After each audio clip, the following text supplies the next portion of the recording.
Hello hello के छ खबर? ठिक छ हेलो गाइस आज त हामी गाइस आज चाहिँ म भाइको घर आएको छु किनभने आज भाइ जान्छ नाइट बस छ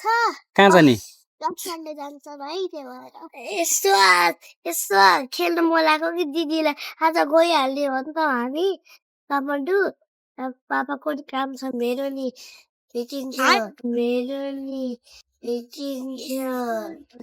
तिम्रो के को मिटिङ नि फेरि? मेरो होइन नि त भोलि स्कुल हो 5 गतेबाट 5 गते होइन मेरो उ त्यहाँ भैँसी छ भैँसी कहाँ? ए भैँसी चरिरहेको रहेछ होइन? ओ डक्टर सेठ ए अब खेल्ने दिदीसित? ल ठिक छ ल सी यू सिउ गाइसहरु अब हामी पछि फेरि अब अरु ब्लगमा नि आयो भने सब यति है गाइसहरु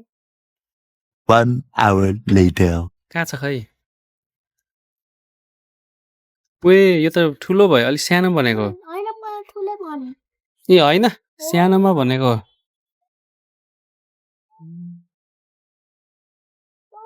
चकलेट वाला हर्लिक्स त यहाँ पाइन्न चकलेट वाला हर्लिक्स छैन यहाँ त्यो पनि सानो प्याकेटमा छैन हैन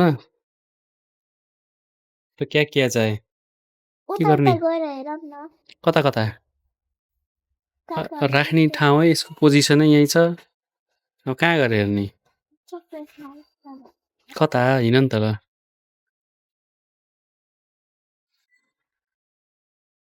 विम बार यो पनि लिनु पर्यो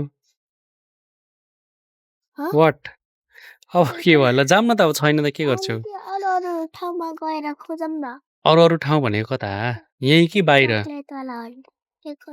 कहाँ खोज्ने त भन न त अरु पसलमा पछि जाम्ला नि त अरु पसल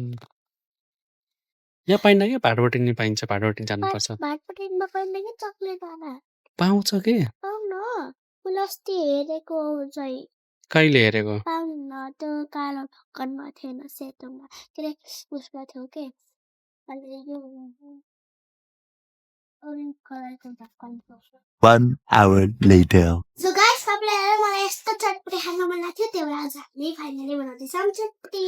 सो लेट्स गेट स्टार्टेड के छ त चटपटेको लागि हाम्रोमा छ टाउचाउ भुजा अनि यो के रे फ्रन्नाना अनि यो टमाटर अनि प्याज अनि खुर्सानी अनि लेमन अनि काँक्रा कटिङको काम पनि गर्न पर्यो त्यही भएर कटिङको काम चाहिँ पापाले गर्छ अरू यिनीहरू चाहिँ म गर्छु ए तेरो हात त नले हो तेरो हात पनि फेरि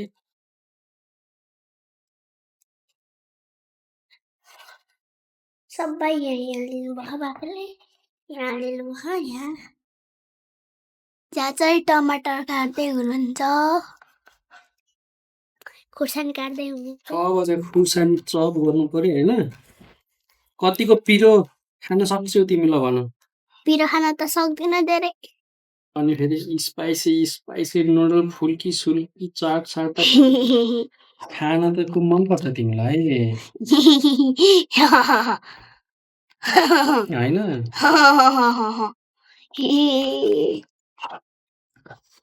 धेरै खुर्सानी हाल्ने हैन अब लाउनु अब त्यसपछि अब यो निम्बु पनि काटेर हाल्नु पर्यो अक्कल आएर हैन हे तेरी धनिया नि हाल्न रहेछ यहाँ हाम्रो इन्ग्रेडियन्ट्सहरू सबै हाले सक्यौँ सो अब चाहिँ पापाले धनिया हाल्नुहुन्छ गाइस पापाले यहाँ धनिया ल्याउनु भयो धनिया पनि त हाल्नुपर्छ हैन धनिया पनि हाल्यो भने टक्क टेस्ट बढ्छ हैन ओके टेस्टी एउटा फ्लेभर आउँछ चटपट खाने भन्दैमा त चाउचाउ मात्रै बढी नराम्रो चिजमा त बढी हैन अरु भेजी पनि हालेर खायो भने हेल्दी हुन्छ नि त सो गाइस अब चाहिँ म यहाँ चाउचाउ हाल्छु ब्रो यसको मसलाहरु खै त गाइस मसला खै ब्रो कतै छ मसला हाम्रो के हो पुरै जमे त घिउ त्यसको घिउ त्यो पर्दैन त्यो मसला मात्रै हाल्ने भुजा हाल न भुजा कति रिस्टा भन्नै ल थोर ठिक कति खाने धेरै नहाल भयो भयो भयो भयो भयो भयो ल यति भएपछि एनफ हुन्छ होइन मोर मोर मोर मोर अझै ल भयो ओके यो फुरन दाना हाल्ने अब यो मसला हाल्ने अब चाहिँ म मसलाहरू हाल्छु फर्स्टमा यो चाउचाउको मसलाहरू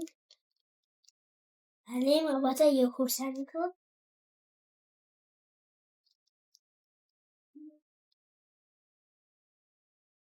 अब चाहिँ मिक्सी गाइस अब चाहिँ पापाले हामी मिक्स गर्दै हुनुहुन्छ मिक्सी ट्वेल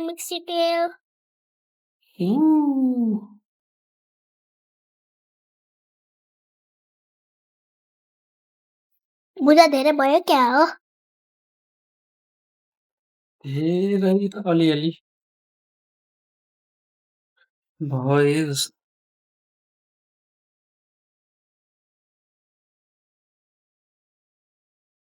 यो हो हाम्रो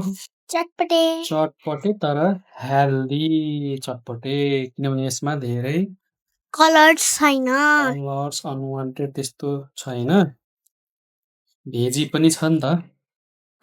भेजी समेत बनाएर खायो भने भेजी धेरै हालेर खायो भने त्यसले असर गर्दैन कि चटपटे भनेर त्यसको कलर हाल्ने धेरै अमिलो हाल्ने अनि के हाल्छ नि बजारमा त्यो गिल्लो बनाउनलाई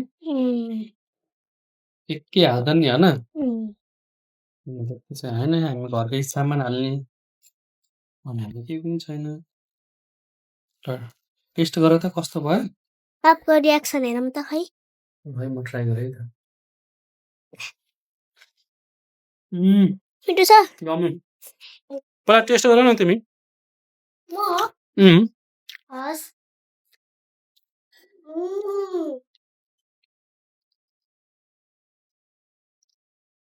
किन त्यहाँ हालेको नि फेरि आइला अबि वाइ कोन बनाएर हाल्ने छौ तिमीले त वाइ ब्रो